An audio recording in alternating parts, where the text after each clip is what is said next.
Welcome back. In part one, we talked about why corners feel so frightening when you are new, and we covered the single biggest cornering skill there is, which is vision. Where your eyes go, the bike goes. If you have not watched part one yet, go back and watch it first. Everything in this video builds on that foundation.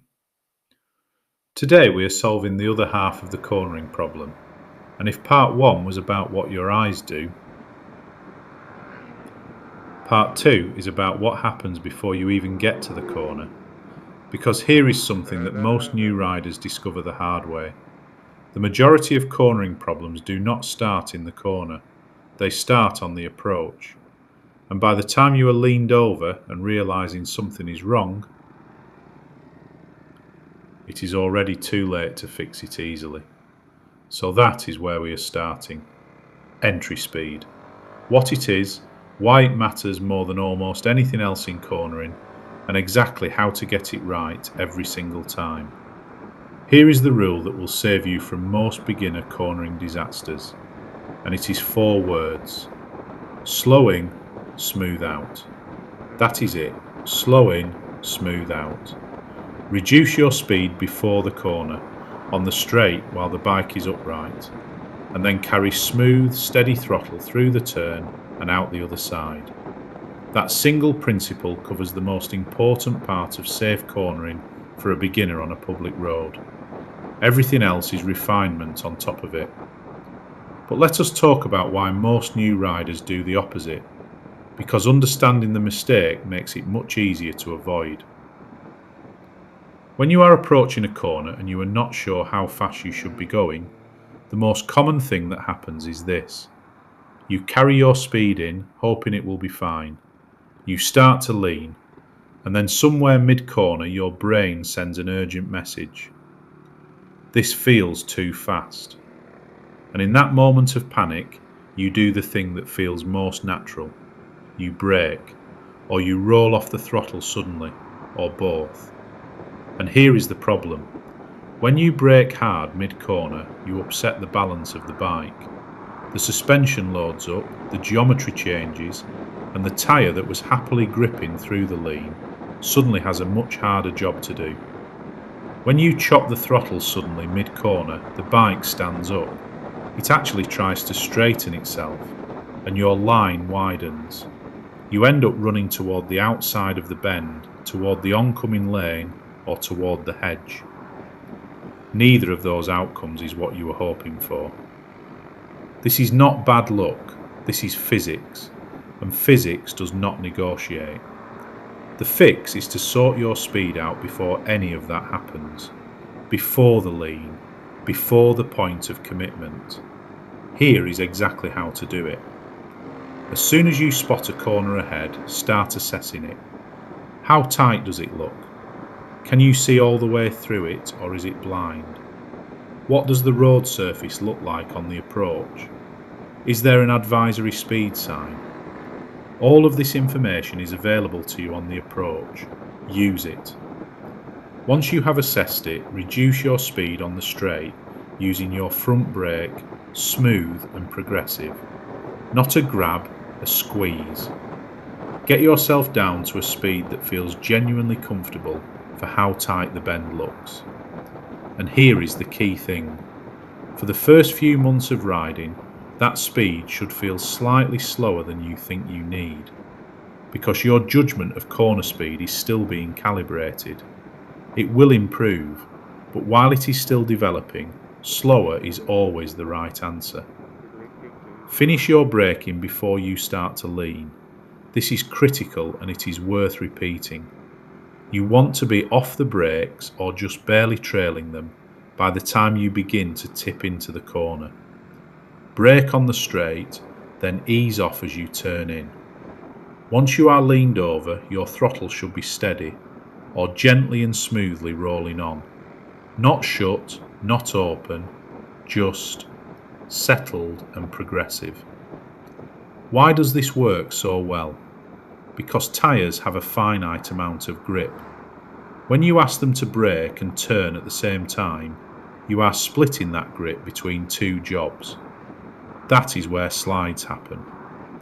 When you brake on the straight and then carry steady or increasing throttle through the lean, the tyres get to focus on one job at a time, cornering, and they are very good at that job. Let them do it. Remember this every single time. It is better to enter a corner too slowly and accelerate smoothly out of it than to enter too fast and deal with the consequences mid-bend. Every experienced rider will tell you the same thing, and every one of them learned it the same way you are learning it now. Right, entry speed sorted. Now let us talk about where you actually position yourself on the road through the corner. Because this is another area where beginners either overthink it completely or do not think about it at all. You may have come across the concept of racing lines. Wide entry, clip the apex, wide exit. You have probably seen it in diagrams or heard it mentioned in videos. And here is my advice to you as a new rider on public roads. Completely. Racing lines belong on racetracks with no oncoming traffic, no gravel, no potholes, and no farm vehicles pulling out of hidden junctions. That is not the road you are riding on. What you need is a beginner cornering line, simple, safe, and forgiving. And here it is. Stay in the centre of your lane. That is your default position on any corner. Not the inside edge, not drifting toward the centre line, the middle of your lane.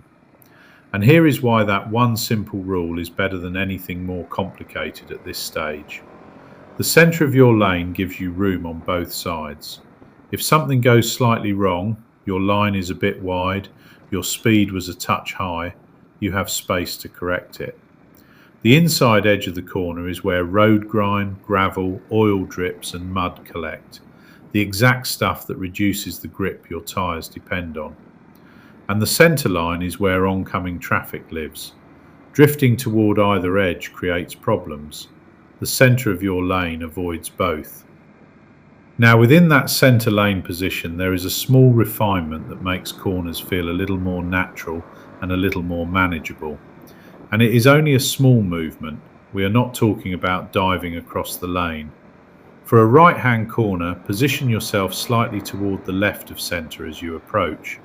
This gives you a marginally wider view around the bend and makes the curve a little gentler for your line. Then arc smoothly through and exit slightly right of centre. For a left-hand corner, do the opposite.